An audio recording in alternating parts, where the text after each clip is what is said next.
बिस्मिल्लाहिर्रहमानिर्रहीम। अस्सलामु अलैकुम वरहमतुल्लाहि वबरकातुहू। दीन फितरत चैनल में खुश आमदीद। दोस्तों, आज हमारी वीडियो बनाने का मकसद गैर मुस्लिमों के मजहबी त्यौहार पर उनको मुबारकबाद देने के हवाले से है कि जिस तरह अभी एक त्यौहार आ रहा है 25 दिसंबर को, उस पर क्रिसमस की मुबारकबाद देना ईसाई बरादरी को ये ठीक है या नहीं।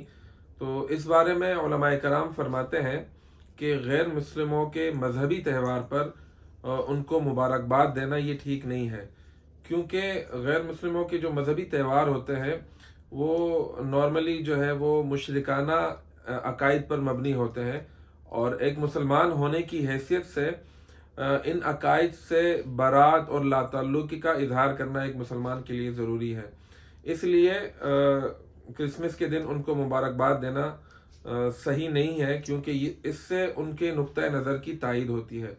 और इसके अलावा अगर किसी के दिल में उनकी दीन की ताज़ीम हो और उस वजह से उनको मुबारकबाद दे, तो इसकी वजह से कुफ्र का भी अंदेशा है।